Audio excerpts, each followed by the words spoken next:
بسم الله الرحمن الرحیم. با سلام و درود فراوان محضر عزیزانی که در این ساعت میزبان برنامه چشم شیشه‌ای هستند. این مجموعه برنامه تلویزیونی که به قصد معرفی تولیدات فیلم کوتاه شکل گرفته، هر هفته آثاری رو انتخاب میکنه و به سمع و نظر شما عزیزان میرسونه.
حاجی به خدا من بدبخت توست نیست.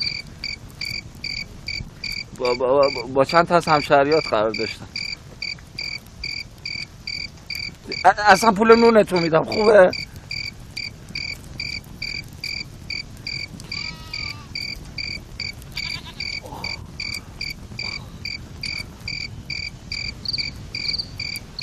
تشنمه، یه لیوان آب میدی؟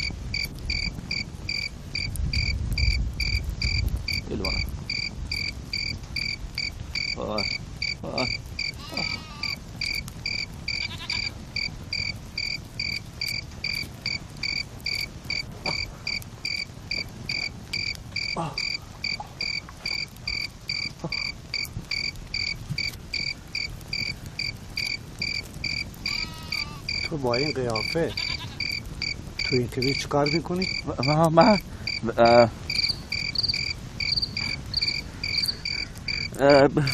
با چند تا دوستام قرار داشتم. خب بعد قرار بود بیان دنبالم. بعد من گفتم اگه بمونم میخورم به شب. این بود که حرکت.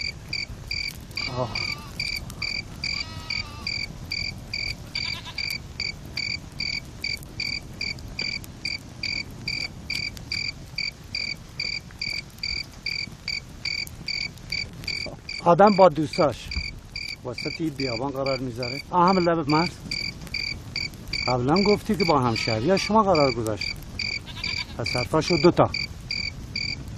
امشب همینجا دست بسته تا صبح میمون. نه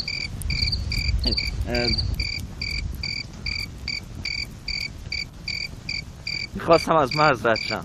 خوب شد بشنم آجی یه دست هم بکن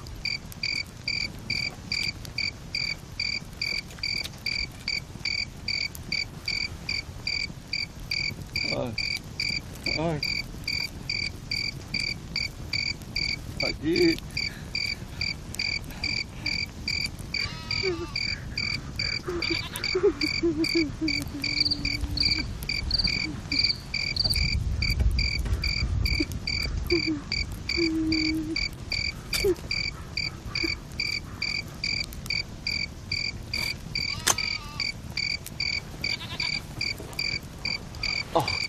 خاصی پای پیاده از مجاری بشی؟ نه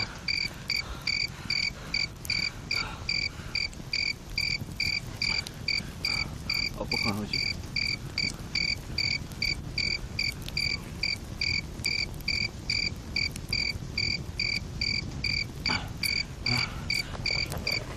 میخواستم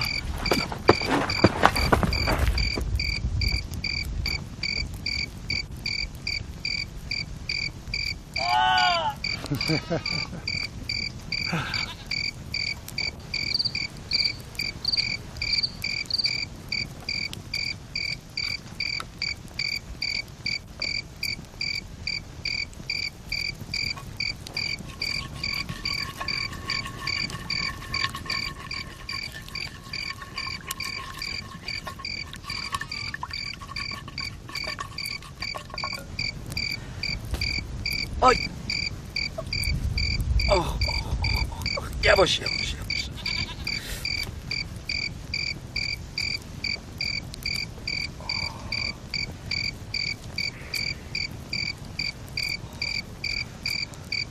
پاکستان جاییه واسه رفتن؟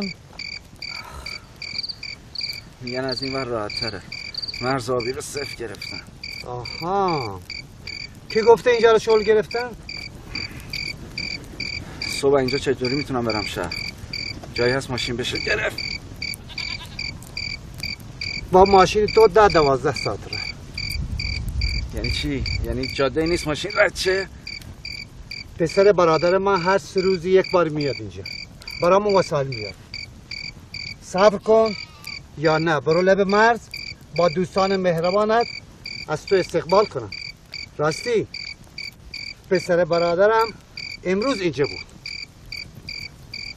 یعنی چی؟ یعنی من 3 روز باید بمونم تو این خاک و کثافت؟ آی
سلام آجی صبح بخیر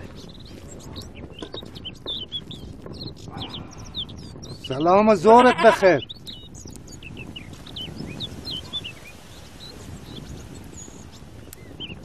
آجی نهار چی درست کردی؟ یه چی ندی بیمارستانیشی؟ خیلی خوب پولشو میدم میدونی واحد پول اینجا چیه؟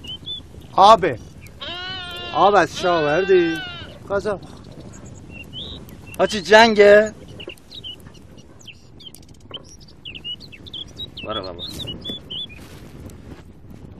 به خاطر این کارت 2 گالون آب باید اضافه بیاری برو بابا آجی نه آب خوردن تو خواستیم نه غذا تو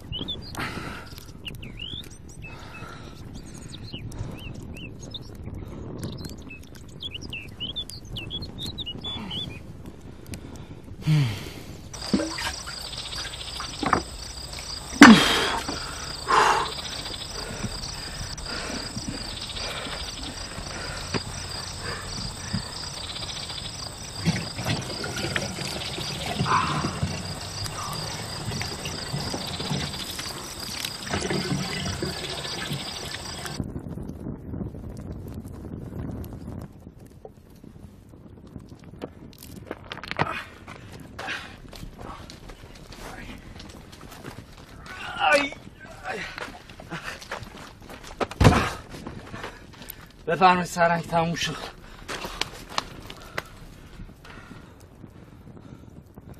دست شما هم درد.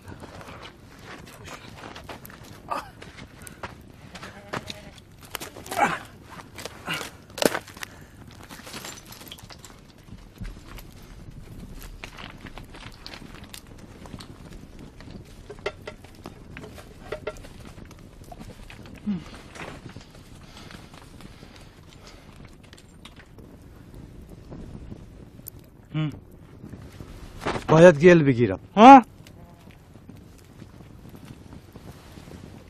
گل؟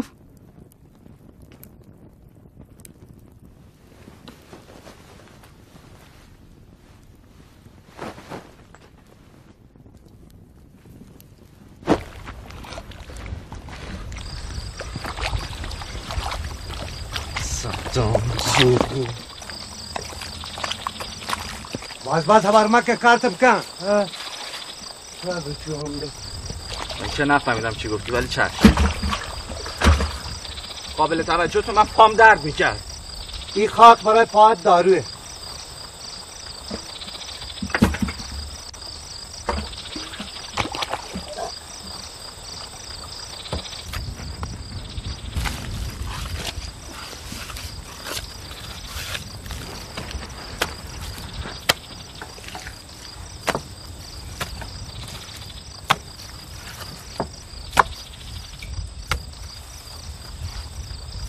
السلام علیکم و رحمت الله.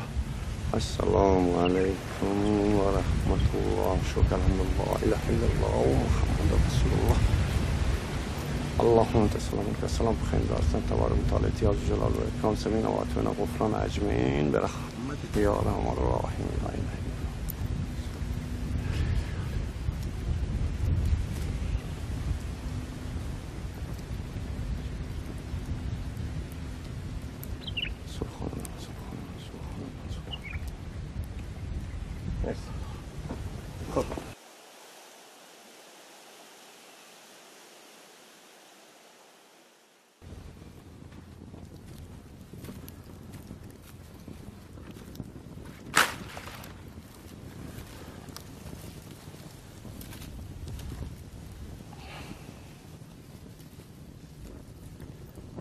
میگم حاجی شما هم زندگی سختی دارین ها.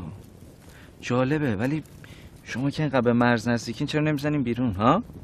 من الان جای شما بودم همه نوه‌ام الان سیتیزن دبی بودن. بچه جان شما چرا خوشی را به ریشتون ترجمه میدید؟ ای بابا جی تو هم انقدر کلیشه‌ای حرف میزنی. آخه کدوم خوشی کدوم تفریح ها؟ چی داریم آخه؟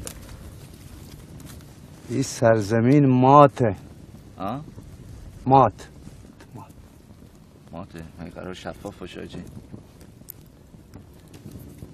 به بلوچی این سرزمین میشه مادر. اگر دستش را ول کند یا ما را رها کند از مادر اتیم میشه. اتیم. ایوه. آره خب حاجی اما راستیتش من نمیخواستم برم سربازی. خب 2 سال برم خدمت کنم واسه چی ها؟ واسه یه دونه پاسپورت میارزه؟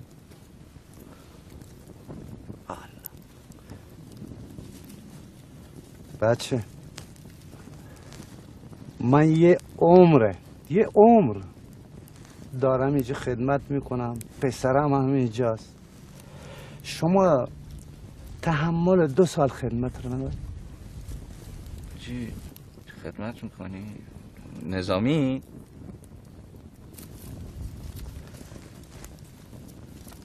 اگر رفتی دوبه حتما حواست باشه سمت دانشگاهش نری. تو ابرو ما رو بردی، درس خوندی،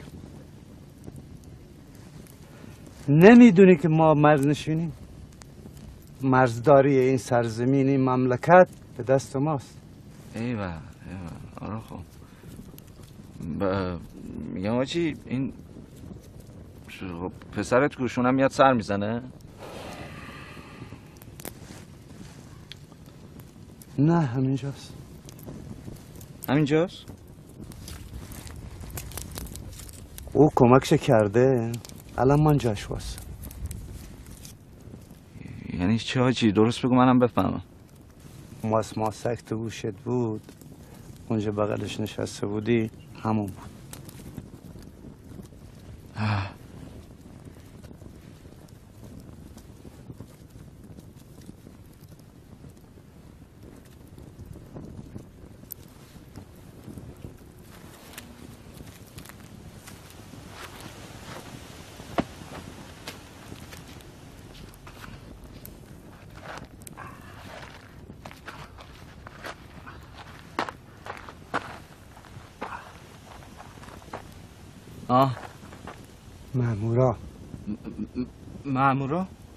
مامورا اومدن. فروختی منو؟ آره گم شد تو طویله. چی؟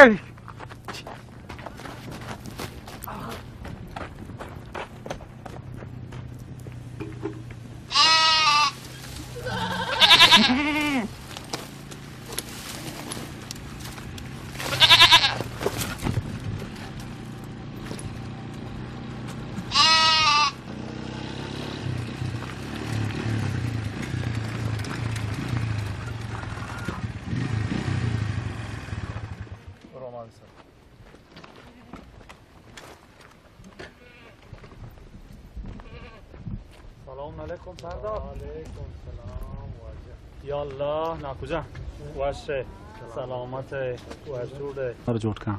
چه خبر احوال ناکجا؟ شکر الحمدلله. ما واشه دور برم. ما حقیقتی همه دوربر گشت نجات گفتیم بیان یک حالی از شما هم جوست بکنیم. بس شما در واجه یافتا در کجا دیم درک شما یاتی سریر ما جمع روچی. ناکجا باور که این کسر این شلوغو که هیچ وقتی نرسه. هم شما که دانی خیال ما دیگه کلا راحت. باسم دست شما واجه درد مکن. واجه ما چای دم کرده تازه دمی گوٹ تازه بکن برو انشاء. نه کو باز کاری ها باید ما برین دیگه.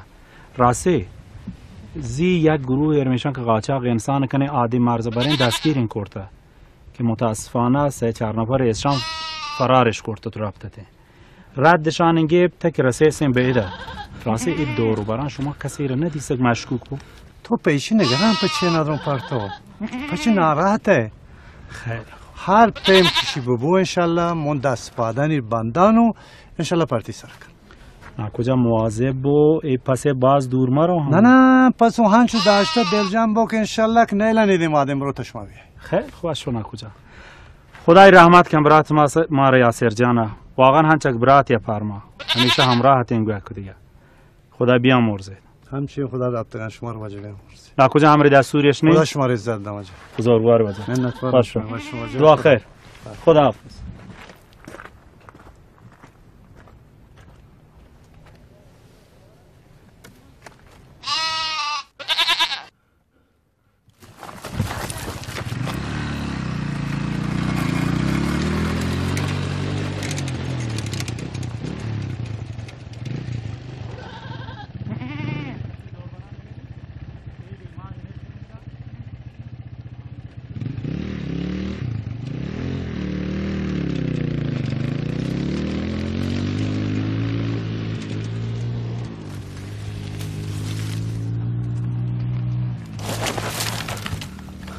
دست مامورا فرار کردی؟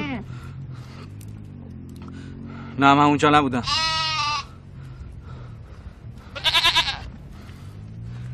باشه حاجی غلط کردم ولی خدایش خیلی مردی. در طویله رو میبندی میای؟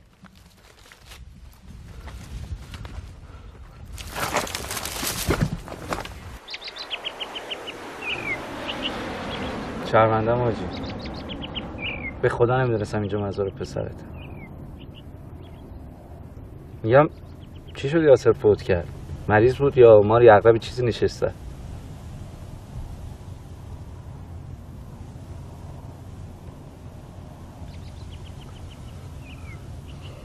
سرباز بود.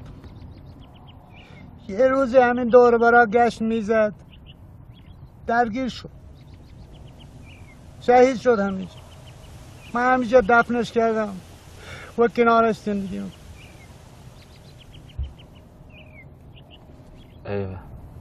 ایوه حاجی خیلی مردی. ولی 2 تا قبرینزی حاجی. گفتم اینجا زندگی کن. یعنی مادر یاسر با شما زندگی؟ مادر یاسر فوت شده؟ من جلالی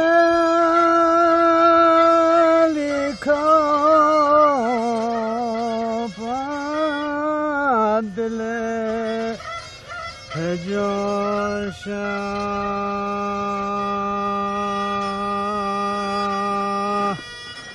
باب تو من اشتو تو کجا رفته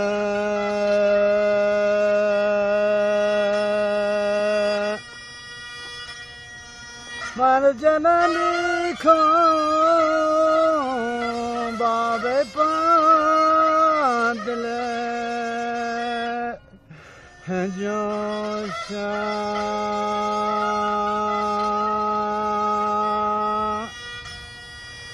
زمانی بازی آبابه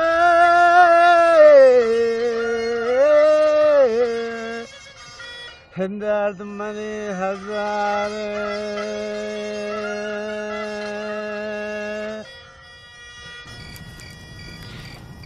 من تا حالا فضای این تیپی رو ندیدم، اما زندگی اینجا سخته ولی هیجانات خاص خودش هم داره. خیلی باحاله.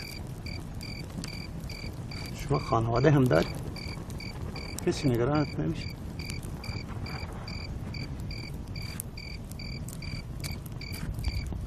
چرا ساکتی؟ دارم حاجی، خوبشم دارم، اما ما چی؟ هیچی بابا. گیر دادن که باید بری سربازی بعدم زن بگیری. آخه واسه یه دونه پاسپورت باید برم سربازی؟ عجب خانواده بدی داری. الحق گوسفندی.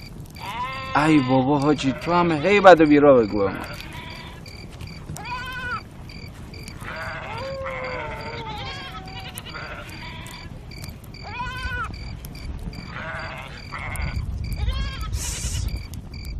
صدا تر نه.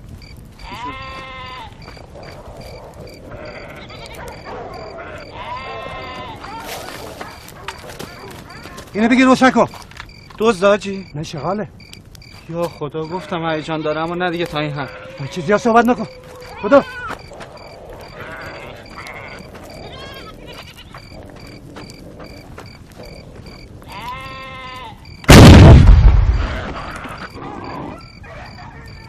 رفتن. باید تا صبح مراقب باشی. حاجی مطمئنی رفتن؟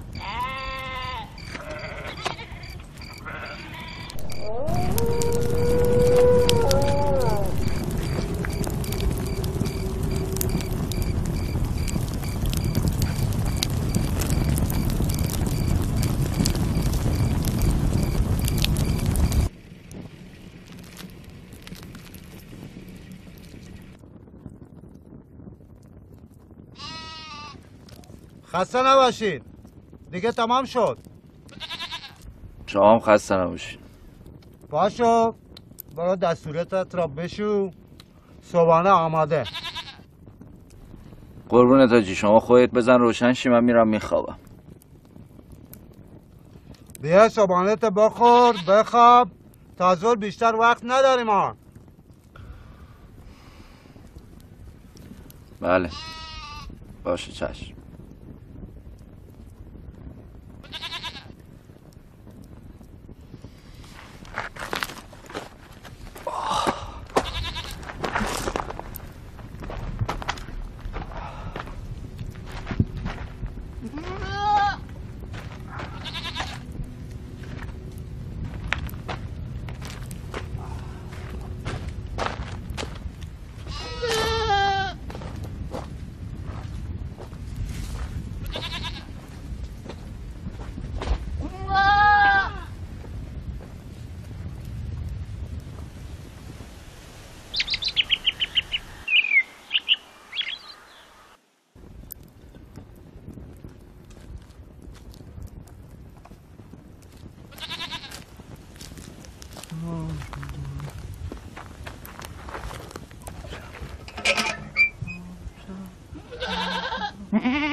بچه این چیه تو گوشت؟ چی حاجی؟ میگم این چی همش تو گوشت فرو میبره؟ هنس فری. چی؟ هسپید؟ هنس فری حاجی، هنس فری واسه گوش دادن آهنگ. آها هسپید. خب الان چه گوش میداری؟ آهنگ حاجی، آهنگ.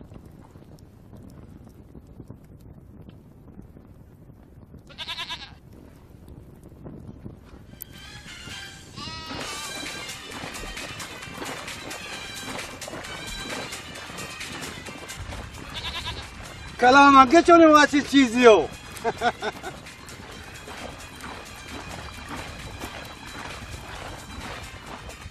نان وقتی پاک به یال کو گونی ٹیپ ٹاپا حاجی چه نمیری تو شهر زندگی کنی؟ اینجا چی داره؟ پسر جان اینجا دنیای منه. آخه این چه دنیایی حاجی؟ یه دونه چادر، 2 تا درخت، آخه چی نداره؟ شهر امکاناتش بیشتر. خب برو تو شهر زندگی. اگه پسر جان اگه من یه لحظه چشمو ببندم دودش تو چشم شهریار میره. آره خب راست.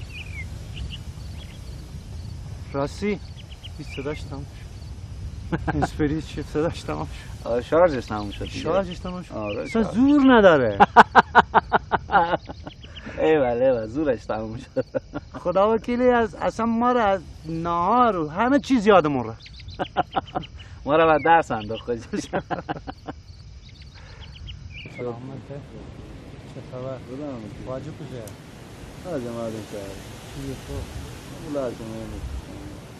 مکان شما جمعشی؟ همچه برابر مکان شما روزی چیزی نبودن؟ بله این برده لازم. خب آجی خیلی زحمت کشیدی، واقعا لطف کردی در حقم. اگه شد حتما میام بهت سر میزنم. بچه از دبی تا اینجا خرج زیاد میشه. ای بابا آجی دبی هم کبیر داره، اینجا هم کبیر داره، فرقش چیه؟ عجب خدایش اینجا خوشگلتره. دوباره اگه دیدمت یه جای میبرم که باورت نشه. قبول دارم آجی، قبول دارم حرفت، خیلی مردی.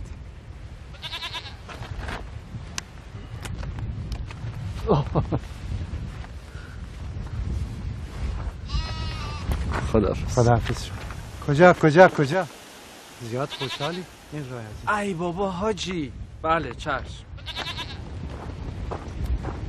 خوبه بفرما. خداحافظ.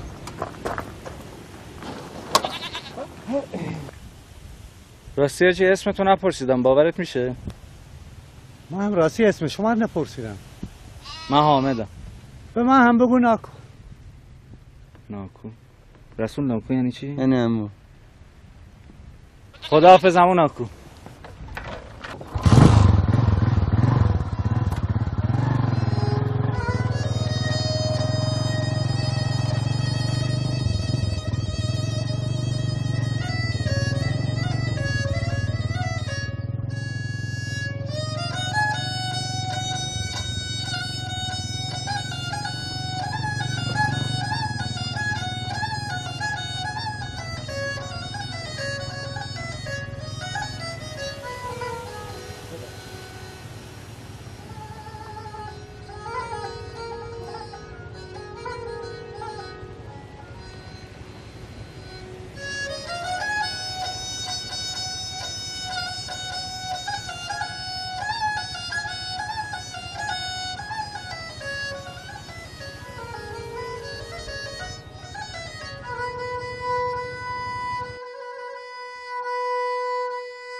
من حسین ریگی هستم، اهل سیستان و بلوچستان، شهر زاهدان و الانم در خدمت شما هستم.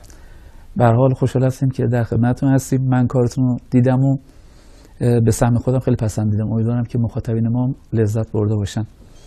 آیه ریگی عزیز غالبا توی فیلم‌های کوتاه مرسومه دیگه که خود کارگردان نویسنده اثر هم هستش. تو این کار شما فکر کنم آقای امین گلستانه اگر درست عرض کرده باشم نویسنده ایشون بودن و حتی کار دیگه‌تون هم دیدم بعضی از کاراتون نویسنده ایشون بود.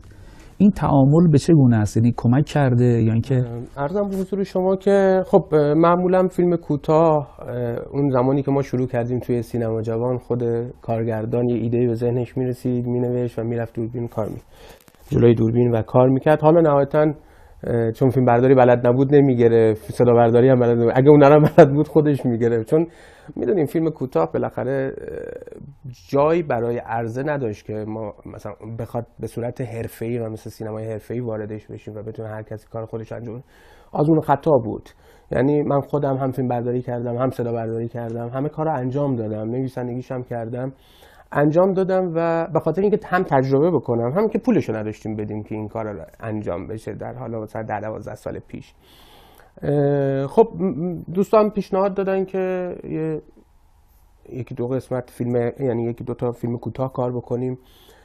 من چون هم تجربه مستندسازی دارم، هم تجربه تلفیلم سازی دارم، همین که یک نگاهی به سینمای حرفه‌ای دارم، این که میخوام فیلم کوتاه رو حرفه‌ای بهش نگاه میکنم. یعنی نخواستم بهش این مخصوصا این فیلمو به دید فیلم کوتاه و یه آزمون و خطا نگاه بکنم.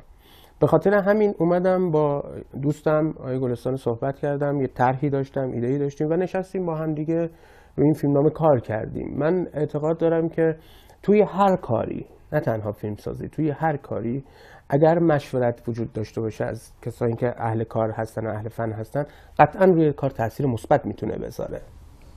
یعنی شما تو تجربه مختلفی داشتید، الان به این نقطه رسیدین که اگر فیلمنامه رو مشخصا به صورت تیمی کار بکنین موفق ترین؟ قطعا. اول اینکه خب من خیلی دست به قلم ندارم، آدم با توانایی خودش رو بسنجه دیگه. تو اون آزمون و خطاهای فیلم کوتاهی متوجه شدم که من خیلی توانایی دست به قلم ندارم، بیشتر ذهنیه، تا اینکه بخوام اون ذهنیتم رو تبدیل بکنم به یه نوشته. همیشه خراب میشه. امتحان کردم، مثلا تو ذهنم دارم، همین طرحم بود تو ذهنم، وقتی رو کاغذ میارم در نمیادش. خب میام با یه اهل فن صحبت میکنم و مشورت میکنم و میارمش توی کار. ولی واقعا به این نتیجه رسیدم که فیلمنامه مخصوصا اگر تیمی نوشته بشه خیلی بهتره، به خاطر اینکه فیلمنامه بیس یک فیلمه و ما همیشه مشکل فیلمنامه داریم توی ایران و این اگر بریم به سمت تیمی نوشته شدن باعث میشه که شما قبل از اینکه فیلمو تولید بکنی، فیلمو از نگاه 4-5 نفر هم دیدی، هم بهش پرداختی و این میتونه خیلی کمک بکنه تا اینکه فقط نگاه خودت باشه. درسته فیلمساز مؤلف یک معنی و مفهوم خاص خودش رو داره، ولی اگر ما الان به فیلم‌های تاریخ سینما و حتی فیلم‌های جدید هم نگاه بکنیم می‌بینیم که حداقل 1 یا 2 فیلمنامه‌نویس به کارگردان کمک می‌کنن توی فیلمنامه، توی دیالوگ نویسی یا جداگانه، توی طراحی صحنه و حالا. آقای ریگی عزیز، من کاراتو که نگاه می‌کردم و به خصوص رزوماتی که خوندم، یه رد نگاهی بود که این رد نگاه رو اینطوری ترجمه کردم که بومی بمانیم جهانی فکر کنیم، که شاید خودت هم یه جاهایی این شعار رو حتی به صراحت گفته باشی. میخوام ببینم واقعا این شعار پشتوانه‌اش چی بوده که شما بهش رسیدی؟ عرضم حضور شما، خب من یه شرکتی ثبت کردم حالا و شعار شرکت هم همین بود، بومی بمانیم ولی جهانی فکر کنیم. سیستان بلوچستان همیشه ضربه رسانه رو خورده یه جورایی، من اینو به صراحت میگم. متاسفانه اگر اتفاقی میفته اون اتفاقا رو سریع رسانه، چه تلویزیون چه روزنامه ها انعکاس میدن، اتفاق منفی، ولی به اتفاقات مثبت خیلی کم توجه میکنن که البته در سالهای اخیر مقدار فضا عوض شده و رفتیم به اون سمت که آقا باید سایه مثبت استانم گفته بشه. آقای ریگی، من استان شما کار کردم، چه فیلم سینمای بدوکو که مدیر فیلم برداری بودم یا قبلتر از اون برای کار مستند خیلی جای استان رو چرخ زدیم و با مشقات مختلفی که مردم دست پنجه نرم میکنن دیدیم. یه نکته که وجود داره در تایید فرمایش شما عرض میکنم، و اتفاقا توی استان مسائلی برای فیلمسازا وجود داره، سوژه‌ای وجود داره که به شدت میتونه خوراک این فیلم تلخ و سیاه باشه. یعنی اگر یک هنرمند دیگه میاد که اتفاقا میخواد یک سویه نگاه بکنه و یه جوری میخوام بگم حتی بنا داره اگر بی انصافی هم شده اشکالی نداره، ماهی خودشو به هر حال صید بکنه، خیلی فکر استان نباشه. با توجه که شما توی همچین استانی داره زندگی میکنه و خیلی بیشتر از فیلمسازانی که از شهرهای دیگه به اونجا مهاجرت میکنه اطلاعات داری، نگاه میکنیم اتفاقاً سوء استفاده از موضوعات و سوژه‌ای که تو استان نکردی. یعنی من تو کاریتم ردشو نگاه کردم، یه جوری اومدی رفتی به مسائلی نگاه کردی که نیاز استان بوده و سوء تفاهم‌هایی وجود بوده که برای دیگران وجود داشته، اونا رو گرفتی دستمایه کار قرار دادی و در حقیقت آثاری رو خلق کردی. این نگاه و این روی کرد می‌خواستم از زبان خود بیشتر بدونم علتشو. من همیشه اعتقاد دارم که 100% منفی و 100% مثبت هیچ جا وجود نداره. قطعا تو سیستان بلوچستانم من با این نگاه بهش نگاه میکنم. با خیلی از دوستان بومی که صحبت میکنیم میگم آقا چرا فیلم‌های 100% مثبت نمیسازیم؟ میگم آقا من اگر فیلم مثبت میسازم یک اتفاق میفته که همه اون مثبت‌ها رو میگم پس دروغ بودش. ولی من سعی کردم توی فیلم هام سعی کردم که هر دو جنبه رو ببینم، یعنی هم مشکلات و معضلات رو ببینم، هم واقعیت ها رو ببینم، اون مردم رو ببینم. توی همین فیلمم که الان پخش شد همین اتفاق افتاد. یعنی نیومدم بگم آقا همه چی خوبه اینجا، یا نیومدم بگم این همه که میگم بده واقعا بده. نه، واقعیت رو دیدم. ما تو استان به قولی بلوچ و سیستانی داریم که دارن از مرزا حمایت میکنن و دفاع میکنن، غیر از نیروهای نظامیمون خود مردم هستن. خود مردم اجازه نمیدن کسی غریبه وارد بشه و اگر وارد بشه خودشون اولین کسی هستن که برخورد میکنن. حالا این برخورد حتما فیزیکی نیستش، این برخورد توجیهی اولش، میدونین؟ و این باعث میشه که امنیت به وجود بیاد. یعنی وقتی مردم دخیل بشن توی کار امنیت به وجود میاد. وقتی مردم آسایش و امنیت داشته باشن اقتصاد همه چیز شکل میگیره. و الان وظیفه همه جوانای اون استان و مدیرای استان اینه که باید این فضا رو ایجاد بکنن.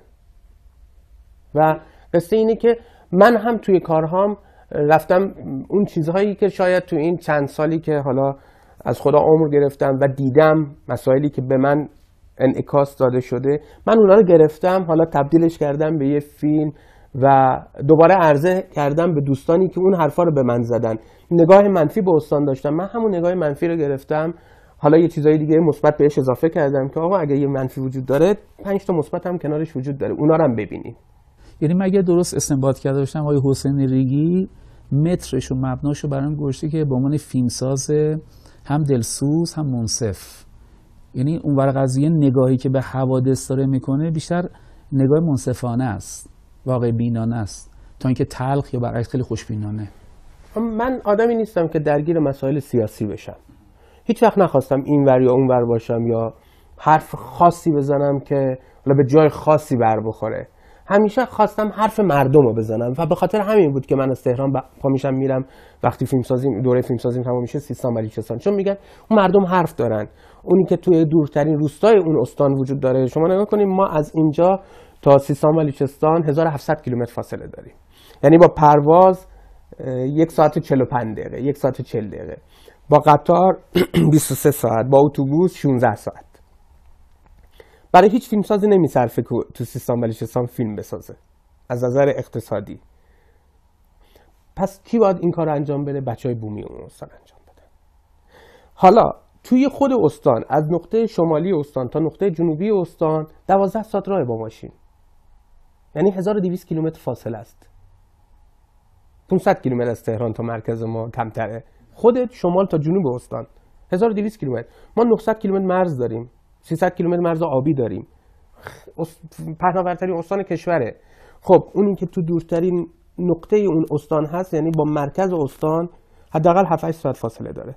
خب من باید حرف اونو برسونم، درد دل اونو برسونم، نگاهی به اون داشته باشم. اون وقتی تلویزیون رو روشن میکنه، وقتی حداقل توی خیابون داره راه میره یه فیلم میبینه، بگه حرف دل منم داره میزنه، منم دارن نشون میدن اینجا. نگن فقط همه چی داره نشون میدن، حالا یه اتفاق بد میفته اونجا هم نشون بدیم. پس وظیفه ما هستش که کار بکنیم اونجا و واقعا برای خودم وظیفه میدونم. من اقدام کردم برای تولید فیلم سینمایی، این کار اولمه. خدا رو شکر کارهای مجوزش هم داریم انجام میدیم. خیلی از دوستان به من گفتن خب بیا یه فیلم آپارتمانی کار کن با هزینه پایین، بودجه کم، تا حداقل فیلم اول تو بسازی، بعد فیلمای حالا دوم سوم تو برو تو استانت کار کن. اتفاقا من میخوام فیلم اولمو تو استان کار کنم. سختیش، گرما، دوری، همه رو به تن میخرم، ولی میخوام تو استان کار کنم و مطمئنم تا آخرین فیلمم من رگه های از سیستان بلوچستان باید داشته باشم تو فیلمم. من حتی حالا نمیدونم جاش هست که بگم من یه تلفیلم کار کردم برای شهرداری تهران، پولش از شهرداری تهران گرفتم، ولی موضوع راجع به سیستان بلوچستانه. پس وظیفه ما کجاست؟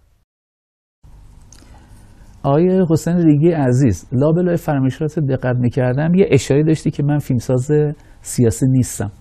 حالا چون من یک تجربه مشابهی و تو بقیه فیلمسازا اینو دیدیمش، احساس نمیکنی که اگر فیلمساز بره به سمت سیاسی شدن اتفاقا قابلیت فرهنگیشو از دست میده؟ یعنی حرفی که میخواسته بزنه، حالا اثر دلسوزی، اثر اون درکی که داشته و احساس میگه جامعه باید اون مطلب رو بداند، اتفاقا تصور نمیکنی که این که به سمت سیاسی شدن نمیری داری کارکردتو بیشتر میکنی؟ من اینجا یه نکته ای رو اشاره کنم، این که فیلمساز باید سیاست رو بدونه، اقتصاد رو بدونه، روانشناسی بدونه، همه چی رو باید بدونه، مکانیکی باید بدونه، حداقل باید یه اطلاعاتی باید داشته باشه.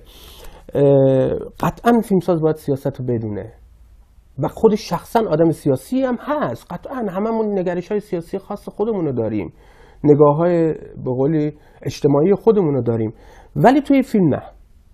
توی فیلم ما نه قاضی هستیم که بخوایم تکلیف تعیین بکنیم، نه مجری هستیم که بخوایم اجرا بکنیم. ما توی فیلم بسترهای جامعه رو نشون میدیم، اتفاقات رو نشون میدیم. حالا دوستان توی جاهای مختلف تصمیم بگیرن. همیشه این مشکل وجود داره که میگن که فیلم باید تعیین کننده باشه. فیلم نمیتونه تعیین کننده باشه. یعنی ما پزشک نیستیم که بگیم آقا این دارو رو حتما باید این تماشاچی ما بخوره و خوب بشه. میتونیم بگیم یه فیلمساز میتونه یک روانشناس باشه.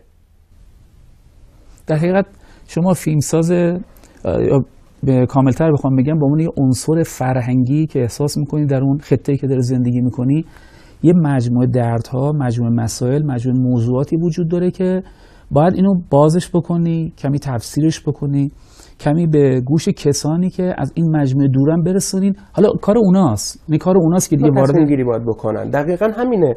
یعنی قصه من هم همینه. نگاه کنین هر فیلمی زاویه خودش رو پیدا میکنه، مسیر خودش رو پیدا میکنه و نگاه خودش رو داره. حالا تو این نگاه اجتماعی وجود داره، نگاه سیاسی هم وجود داره. یه فیلمساز میگه آقا من میخوام به مسئله اجتماعی روز مملکتم یه جوری نگاه بکنم. یا عده آدم میان میگن آقا تو منفی نگاه کردی، عده میگن تو مثبت نگاه کردی، عده میگن خوبه بده. ولی واقعا اینطوری نیستش. اون فیلمساز اومده یک بخشی رو گرفته. مثلا میگم مثال میزنم، میریم تو استان خودمون. ما تو استان خودمون خب بالاترین آمار بیسوادی رو داریم. خب من فیلم جدیدمو که دارم کار میکنم راجع به همین، یه مستند البته. عرضم حضور شما که اگر من راجع به این کار بکنم یه عده بلند میشن میگن آقا تو داری سیاه نمایی میکنی، چرا بیسوادی رو نمیشی؟ خب من چی رو نشون بدم؟ خب من باید اینو نشون بدم که وزارت آموزش پرورش، وزارت کشور، دوستان در دولت، در جاهای دیگه، در مجلس بدونن که تو اون استان چه اتفاقی داره میفته و در استان‌های دیگه. هر کی به قولی مشکلات استان خودش رو میدونه یا منطقه‌ای که تو اونجا وجود داره میشناسه، میکشه بیرون، پررنگش میکنه و نشون میده. قطعاً از نگاه خیلی ها این نگاه شاید سیاسی بشه، سیاسی داری کار میکنی و واقعا اینطوری نیستش. من شخصا اینطوری نبودم. حتی برای ارگان‌های دولتی هم من کار کردم، سعی کردم سیاسی کار نکنم، نگاه خودم رو داشته باشم. حالا بعضی وقتا دیگه شما هم کار کردین، سفارش میشه دیگه، یه ارگان میاد میگه آقا من این پولو میذارم یه فیلم برای من کار کن، ولی من سعی کردم تو همون فیلمم نگاه مستقل خودم رو داشته باشم. البته آقای ریگی یه نکته‌ای که حتما خود تجربه کردی، آدم با مسائل موضوعاتی که برخورد میکنه، به خصوص موضوعاتی که زمینه تلخ و سیاه بودن داره، فقرگرافی یه جورایی، اینا رو فکر میکنم اگر در ناخودآگاه فیلمساز و در باطن فیلمساز نیت خیری باشه، یعنی میخواد به سمت یک سلامت پیش بره، فکر می‌کنم خیلی موفق میشه که هم فیلمه خیلی حاشیه نداشته باشه، هم کسانی که با کار برخورد میکنه احساس کنن اثر دلسوزی بوده. اینو خود تجربه کردین؟ عرضم حضور شما که ما تو هر فیلمی میتونیم نگاه خودمون رو داشته باشیم. حالا اون نگاه اگر از دل برآمده باشه بر دل میشینه، اگر چیزهای دیگه‌ای پشت اون نگاه وجود داشته باشه قطعا به دل نمیشینه و همون نگاه سیاسی و جبهه‌گیری اتفاق میفته. اینا به همون بحث آموزش رو به قولی بیسوادی میتونیم دو نگاه داشته باشیم، یه نگاه کاملا سیاه و یه نگاه کاملا امیدبخش. تو همون آدمایی که میگیم بیسواد هستن، من کسایی رو داریم که از بیسوادی شروع کردن الان استاد دانشگاه هستن، یعنی بیسواد بودن تا سن 17-18 سالگی بیسواد بودن، الان تو دانشگاه دارن درس میخونن و حتی میدونم که چند نفرشون دارن تدریس میکنن، معلم شدن، دارن میرن تو همون روستاهایی که خودشون بیسواد بودن دارن میرن درس میدن. خب فیلم من میتونه زندگی یکی از اونها باشه، در کنارش دارم اونا نشون میدن، مشکلاتم نشون میدن، اینم نشون میدن. همون نگاهی که گفتم مثبت منفی هم نه، هم منفی رو هم مثبت رو نشون میدم. حالا اون دوستانی که باید اون منفی رو بگیرن و روش کار بکنن، بسم الله. مخیلا با نماد و نشانه میونت چیه؟ به این دلیل سوال میکنم که توی کارات میتونه نماد و نشانه، اصلا جنس کارا و سوژه‌ای که انتخاب میکنی و منطقه کار میکنی میتونه لایه دوم داشته باشه، نماد و نشانه توش تاثیرگذار باشه. اصلا خودت غالبا چجوری برخورد میکنی با این موضوع؟ من یه فیلم کار کردم به نام کپال، راجع به سفال کلپورگان بود. الان شما از بدوک گفتین، من از آقای مجیدی میخوام بگم. توی شورای درجه هنری ایشون اون زمان که حالا مسئولیت داشتن و فیلم‌ها رو نگاه میکردن و به عنوان نماینده شورای درجه بندی درجه هنری میدادن، من خب پرونده‌مو ارائه دادم، خب درجه 3 هنری هم گرفتیم. حرفی که از آقای مجیدی من شنیدم و همیشه آویزی گوشم میکنم این بود که بعضی از نمادها بومیه و اون نماد، اون نشانه برای یک تهرانی، برای یک شمالی، برای یک یزدی قابل درک و لمس نیست. من باید نماد رو تبدیل بکنم به یه نماد سینمایی و سعی کردم این اتفاق بیفته. نمیدونم چقدر موفق بودم. خب خیلی من فیلمام نمادگرا نیستش، خیلی اجتماعیه، خیلی رئاله، خیلی، ولی سعی کردم یه چیزایی داشته باشم توش، ولی ترجمه داشته باشه، ترجمه سینمایی داشته باشه. حالا میگم همش آزمون خطا است، نمیگم که قطعا درست بوده، آزمون خطا است. و اون حرف خیلی برای من مهم بود که اگه قرار نمادی از استان سیستان بلوچستان یا هر فرهنگ بومی تو هر جای دنیا بخوام تو فیلمم نشون بدم، اونو باید ترجمهش بکنم. ترجمه زیرنویس نه، ترجمه سینمایی باید بصری بشه، تبدیل بشه به یک سینما، بشه صحنه، بیاد روی صحنه و دیده بشه تماشاچی که هر جای دنیا باشه اونو ببینه و متوجه بشه. خیلی دوست دارم این اتفاق بیفته. اتفاقا همه فیلمسازان ماندگار و اونایی که آثاری خلق میکنن که هر کارشون نسبت کار قبلی یه امتیازی داره، ارجحه، به همین مدل شما میرن جلو. یعنی اگر یک جمله‌ای، یک نگاهی، یک مفهومی رو درک میکنن، سعی میکنن که اونو تو کار بعدیشون لحاظ بکنن. خوشحالم که شما این مواظبت رو میکنید. حسین عزیز، شما 2 تا در حقیقت مجموعه فعالیت دارین. گاهی دیدم که به عنوان تو رزومه نیمه‌کم به عنوان مسئول اجرایی بخشی و جشنواره‌ای و تشکیلاتی و گاهی به عنوان فیلمساز فیلم کوتاه و یعنی فیلمساز در مقابل مسئول اجرایی. علاوه بر این در ساختارهای مختلف هم کار می‌کنی. یعنی به همون میزانی که مثلا مستند کار کردی یا کار داستانی مثلا می‌بینیم، حتی 3 کار انیمیشن هم به عنوان کارگردان دیدم. ببین شما با سوژه برخورد می‌کنی. این به جهت اینکه دیگر افرادی که مثل شما میخوان در برخوردشون با موضوعات بدونن چگونه اینو من استخراج بکنن و تبدیلش کنن به فیلمنامه و نهایتاً فیلم، شما با سوژه برخورد میکنی، چگونه این سوژه رو انتخاب میکنی با توجه به این توانایی مختلفی که به هر حال در وجود جمع شده و نهایتاً ساختار نهایی که برای این انتخاب میکنی و کارتو خلق میکنی از چه پارامتری استفاده میکنی؟ یه مشکل کارهای بومی داره و فیلمسازای بومی دارن که وقتی توی شهر و منطقه خودشون هستن خیلی چیزا رو نمیبینن چون براشون عادی شده. مهمه این. بله. آره ما رسم‌های خیلی غنی و خیلی قدیمی و خیلی رسومات خیلی خوبی داریم. میشه گفت بجار مثلا یکیش. بجار در تمام جاهای کشور حتی وجود داره. بجار یعنی همون کمک گرفتن از اقوام و دوستان برای امر خیر. میتونه ازدواج باشه، میتونه مراسم مثل آزادسازی مثلا حالا یه زندانی باشه، همون گلریزو که حالا آره استفاده میشه بهش میگن بجار. همه جا بود. انقدر عادی بود که نمیدیدیمش. یه روز من یکی از دوستانم که از تهران اومده بود اونجا باهاش صحبت میکردیم، همینجوری صحبت میکردیم چه فرهنگ خوبیه این خب یه مقدار وارد شده بود به صورت ریسته، گفت چقدر فرهنگ خوبیه و چه جای مثلا یه فیلم خوب کمه توی این به قولی رسم. خب من اینو به قولی از ایشون گرفتم و رفتم این فیلمو ساختم که حالا پخش شد.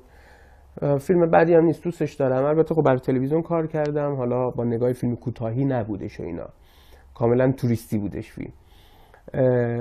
فیلم جواب داد، هم چون توی منطقه‌ای کار کردم خوش آب و هوا بود که تا قبل از اینکه این فیلم ساخته بشه اونجا مثلا تو ایام نوروز مثلا 1000 نفر 2000 نفر میرفتن. اون سال با رئیس شورا که من صحبت میکردم گفت ما یه چیز رو 15 تا 20000 نفر آدم اومدن اونجا، که خودش میگفت یکی از تاثیرات این فیلمه چون منطقه رو نشون دادیم. میخوام بگم در کنار این که ما داریم یه فرهنگ هم نشون میدیم، یه اتفاقات دیگه هم با یه فیلم میفته که خیلی گسترده.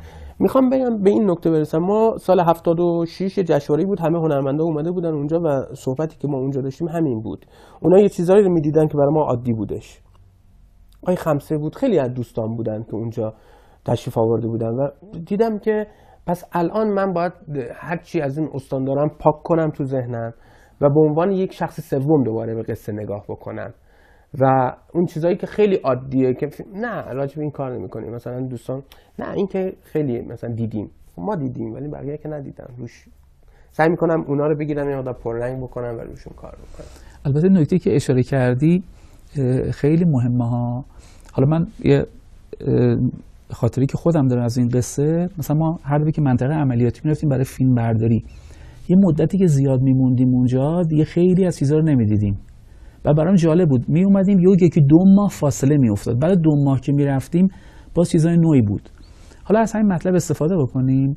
فکر می‌کنی فیلمسازان فیلم کوتاهی که تو استان‌های محروم میخوان کار بکنن چه عناصری هست که ممکنه عناصریه که باید بهش توجه داشته باشن و بر اساس اون کار خوب خلق بکنن؟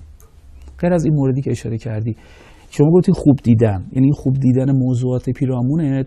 غیر از این حالا برای تولید فیلم کوتاه دیگه چه عناصری تو مناطق محروم مهمه بهش عنایت بشه و توجه بشه؟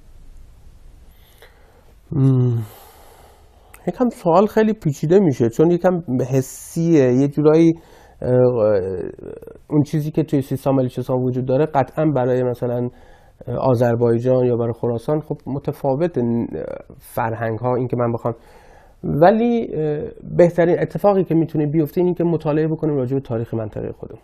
خیلی باید مطالعه بکنیم.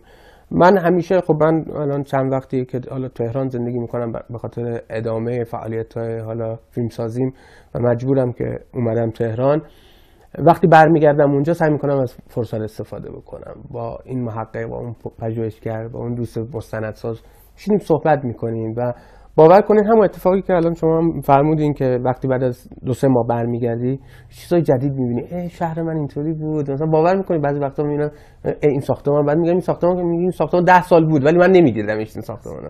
یا یه بازاری داریم اونجا که مثلا بازار صنایع دستی هستش، واقعا انقدر راحت از اونجا رد میشدیم که بریم فقط مثلا ناممون رو ببریم اداره ارشاد یا ببریم تلویزیون یا ببریم اداره برق مجوز بگیریم، از اون بازار رد میشدیم. ولی این سری که رفتم خیلی برام لذت بخش بود. شاید بگم 40 دقیقه 1 ساعت من تو اون بازار میگشتم، اون صنایع دستی و سوزندوزی بلوچ و اینا رو نگاه میکردم و لذت میبردم. خوب نگاه کردن و خوب مطالعه کردن راجع به اون منطقه و بی‌طرف نگاه کردن، این خیلی مهمه. بی‌طرف نگاه کردن به منطقه خودت خیلی میتونه کمک بکنه به نگاه خودت، چون اگر با زاویه و با نگاه حالا جهت گرفته نگاه بکنی قطعا خیلی چیزای دیگه رو نمیبینی، ولی وقتی بی‌طرف نگاه میکنی خوبی رو میبینی بدی رو میبینی. به هر حال آقای ریگی عزیز، به خاطر کار خوبی که ساختی، به خاطر نگاه خوبی که داری و به خصوص این شعاری رو که دائم به خود داری تکرار میکنی که بومی بمانیم و جهانی فی بکنیم، هم به تبریک میگم، هم خسته نباشید. امیدوارم که همیشه فرهنگ و هنر کارهای خوب و خوبترس رو شاهد باشه. قربان شما، خیلی لطف کردین از دعوتتون و امیدوارم که این اتفاق ادامه پیدا بکنه. نه من، هنرمندان دیگه از سیستان بلوچستان هستن حضور پیدا کنند و مردم با سیستان بلوچستان از یک زاویه دیگه آشنا بشن.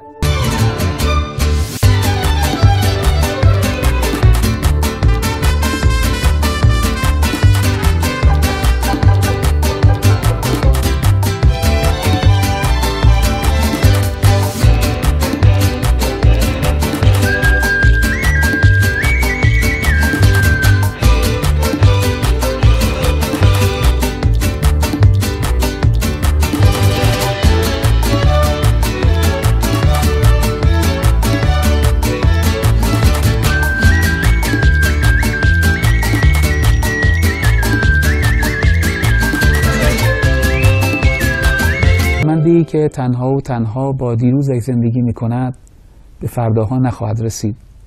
امیدواریم همه ما با استفاده از تجارب دیروز و نگاه امیدوارانه به فردا و فرداهایمان فرصت خلق آثاری در خور اعتنا رو داشته باشیم.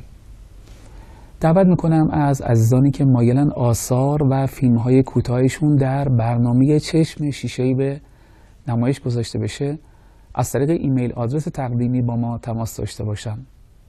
خدا نگهدارتان و روز و روزگار خوش.